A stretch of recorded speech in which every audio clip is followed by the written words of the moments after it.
নমস্কাৰ এই মুহূৰ্তত অসমৰ প্ৰত্যেকগৰাকী জনতালৈ দিবলৈ ওলাইছো ডাঙৰ খবৰ আজি হৈছে 4 ফেব্ৰুৱাৰী আজি অসমৰ লাখ লাখ দুখীয়াসকললৈ কেইখনমান চৰকাৰী আঁচনি লৈ দিবলৈ ওলাইছো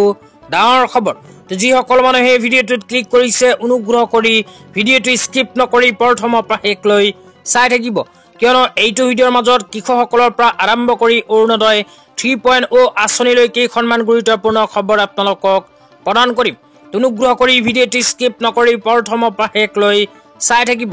লগতে মোৰ চেনেলত নতুন হলে প্লিজ চেনেলটো সাবস্ক্ৰাইব কৰি মোৰ লগত থাকিব তো বলক ভিডিঅ'টো আৰম্ভ কৰি আজি প্ৰথমটো গুৰুত্বপূৰ্ণ খবৰৰ বিষয়ে বিস্তাৰিত জানি লওক আজিৰ প্ৰথমটো গুৰুত্বপূৰ্ণ খবৰ হল distribution of tractor unit under CMSGUY আঁচনিলৈ তো CMSGUY আঁচনি অসম চৰকাৰে ঘোষণা কৰিছে এইখন আঁচনিত কোনবৰ মানুহে আবেদন কৰিব পাৰিব কোৰ্ট গৈ আবেদন কৰিব লাগিব কি প্ৰমাণ পত্ৰৰ প্ৰয়োজন হ'ব এইখন আঁচনিত আবেদন কৰাৰ পিছত আপোনালোকৰ কি লাভ হ'ব সবিশেষ জনাই আছো অনুগ্ৰহ কৰি ভিডিঅ'টো স্কিপ নকৰি প্ৰথমৰ পৰা শেষলৈ চাই থাকিব প্ৰথমে আপোনালোকক আঁচনিখনৰ বিষয়ে বিস্তাৰিত জনাই দিছো আঁচনিখনৰ বিষয়ে ইয়াতে কোৱা হৈছে ট্ৰেক্টৰ ইউনিট বিতৰণ আঁচনি মুখ্যমন্ত্ৰী সমগ্ৰ গ্ৰাম্য উন্নয়ন যোজনা CMSGUY ছাতি আঁচনিৰ অধীনত এটা উপাদান হৈছে চৰকাৰৰ অসমৰ মাননীয় মুখ্যমন্ত্ৰী সৰ্বানন্দ সোণোৱাল ডাঙৰীয়াই 2017 চনৰ 5 ফেব্ৰুৱাৰী তাৰিখে গুৱাহাটীত আৰম্ভ কৰা এখন গাঁও উন্নয়ন আঁচনি CMSGUY আঁচনি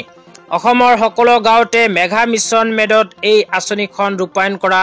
হৈছে প্ৰত্যক্ষ অৰ্থনৈতিক কাৰ্যকলাপত কেন্দ্ৰীভূত হস্তক্ষেপ বজাৰ সংযোগকে ধৰি লজিষ্টিক সমৰ্থন আৰু সম্প্ৰদায়ৰ সমৰ্থনৰ জৰিয়তে প্ৰতিখন ৰাজহুৱা গাঁৱক সামৰি লৈ এই CMSGUY এটা চেচুৰেল মডেলৰ জৰিয়তে ৰূপায়ণ কৰা হৈছে তো ইয়াতে কোৱা অনুযায়ী কৃষকসকলৰ বাবে অসম চৰকাৰে 2017 চনৰ পৰা আৰম্ভ কৰিছিল এইখন আঁচনি এইখন আঁচনিৰ জৰিয়তে যিসকল কৃষকে খেতি বাতি কৰে সেইসকল কৃষকে চৰকাৰৰ ফালৰ পৰা লাভ কৰিব সাবসিডিতে ট্ৰেক্টৰ তো আপোনালোকে যদি চৰকাৰৰ ফালৰ পৰা সাবসিডিতে ট্ৰেক্টৰ পাব বিচাৰে তেন্তে অনুগ্ৰহ কৰি ভিডিঅ'টো স্কিপ নকৰি চাই থাকিব তেতিয়া আপোনালোকক জনাই দিছো আঁচনিখনত আবেদন কৰাৰ পিছত কি লাভ হ'ব লাভৰ ভিতৰত ইয়াতে কোৱা হৈছে ট্ৰেক্টৰ মূল্যৰ ওপৰত নিৰ্বাচিত গোটসমূহক 70% ৰাজ সাহায্য প্ৰদান কৰা হ'ব আৰু ইয়াৰ হাজুলিসমূহকে ধৰি হাজুলিসমূহ হিতাধিকাৰী গোটে বাছনি কৰা ধৰণে সৰ্বোচ্চ 5,50,000 টকালৈকে ধাৰ্য কৰা হ'ব তো তাৰ পিছত আৰু কি লিখা আছে পঢ়ি শুনাই দিছো অনুগ্ৰহ কৰি ভিডিঅ'টো স্কিপ নকৰি চাই থাকিব তাৰ পিছত লিখা আছে মুঠ মূল্যৰ 20% বেংকৰ ঋণ হ'ব তাৰ পিছত কোৱা হৈছে মুঠ মূল্যৰ 10% হিতাধিকাৰীৰ অংশ হ'ব তো ইয়াতে কোৱা অনুযায়ী এইখন ট্ৰেক্টৰ আঁচনি যিসকল কৃষকে আবেদন কৰিব আবেদন কৰাৰ পিছত 70% চৰকাৰৰ পৰা ৰাজ সাহায্য লাভ কৰিব ইয়াৰ লগতে 20% লাভ কৰিব বেংকৰ ফালৰ পৰা ঋণ আৰু যিসকল কৃষকে ট্ৰেক্টৰ পাব বিচাৰে মাত্ৰ 10% টকা এইখন আঁচনিৰ জৰিয়তে নিজে দিব লাগিব তো দিয়াৰ পিছতে এখন সাবসিডি ট্ৰেক্টৰ চৰকাৰৰ ফালৰ পৰা লাভ কৰিব তো তাৰ পিছত আৰু লিখা আছে গ্ৰুপটোৱে কৃষকসকলক ভাড়াৰ ভিত্তিত ট্ৰেক্টৰ যোগান ধৰিব পাৰিব তো আপোনালোকে যদি এইখন আঁচনিৰ জৰিয়তে ট্ৰেক্টৰ পাব বিচাৰে তেন্তে আপোনালোকৰ এখন গোট গঠন কৰিব লাগিব তো গোটৰ সহায়তে লাভ কৰিব ট্ৰেক্টৰ তেতিয়া আপোনালোকক জনাইছো আঁচনিখনত আবেদন কৰাৰ বাবে কি যোগ্যতাৰ প্ৰয়োজন হ'ব তো ইয়াতে কোৱা অনুযায়ী আপোনালোকে যদি এইখন আঁচনিৰ জৰিয়তে ট্ৰেক্টৰ পাব বিচাৰে তেন্তে 8 জনৰ পৰা আৰম্ভ কৰি 10 জনী এটা গোট গঠন কৰিব লাগিব আৰু সকলো সদস্যই গাঁও অঞ্চলত বসবাস কৰিব লাগিব তো গাঁও অঞ্চলত বসবাস কৰা কৃষকসকলে এইখন আঁচনিৰ বাবে যোগ্য তাৰ পিছত কোৱা হৈছে এখন পৰিয়ালৰ পৰা মাত্ৰ এজন সদস্যই কৰিব পাৰিব এইখন আঁচনিত আবেদন তেতিয়া আপোনালোকক জনাইছো এইখন ট্ৰেক্টৰ আঁচনিত আবেদন কৰাৰ বাবে কি প্ৰমাণ পত্ৰৰ প্ৰয়োজন হ'ব তো প্ৰমাণ পত্ৰৰ ভিতৰত ইয়াতে কি কোৱা হৈছে বিতংভাৱে আপোনালোকক জনাইছো অনুগ্ৰহ কৰি চাই থাকিব 1 নম্বৰত কৈছে গ্ৰুপৰ সকলো সদস্যৰ আধাৰ কাৰ্ড 2 নম্বৰত কৈছে গোটৰ সকলো সদস্যৰ আৱাসিক প্ৰমাণ পত্ৰ 3 নম্বৰত কৈছে গ্ৰুপৰ সকলো সদস্যৰ পৰিচয় পত্ৰ 4 নম্বৰত কৈছে গ্ৰুপৰ সকলো সদস্যৰ পেন কাৰ্ড 5 নম্বৰত কৈছে গোটৰ সকলো সদস্যৰ ভোটাৰ আইডি কাৰ্ড 6 নম্বৰত কৈছে গ্ৰুপৰ সকলো সদস্যৰ বেংকৰ একাউণ্ট 7 নম্বৰত কৈছে সদস্যৰ কেচিচি যদি আছে 8 নম্বৰত কৈছে শপতনামা আকাৰত অনুমোদিত স্বাক্ষৰকাৰীৰ বাবে এণ্টনিৰ ক্ষমতা 9 নম্বৰত কৈছে গোটৰ সকলো সদস্যৰ ভূমি ৰখাৰ প্ৰমাণ 10 নম্বৰত কৈছে গোটৰ সকলো সদস্যৰ জাতিগত প্ৰমাণপত্ৰ যদিহে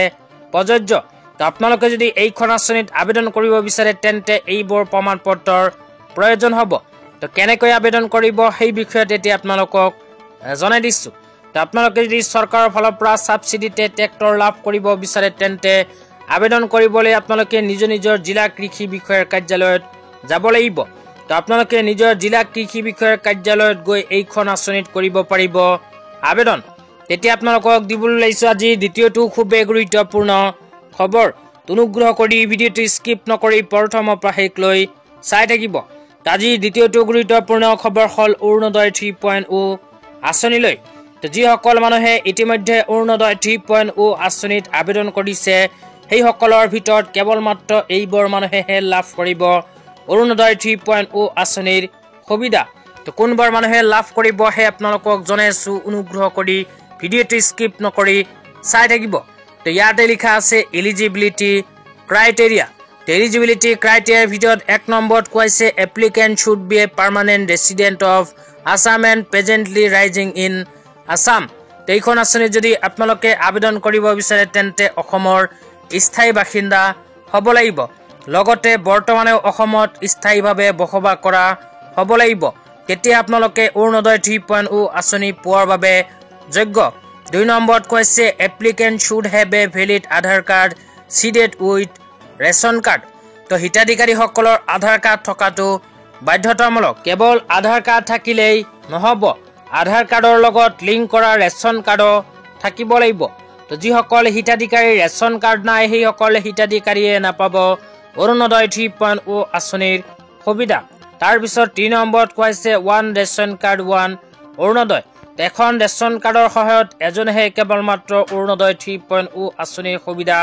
লাভ কৰিব এইবোৰ যোগ্যতা যদি আপোনালোকৰ আছে তেন্তে অৰুণোদয় 3.0 আঁচনিৰ সুবিধা আপোনালোকে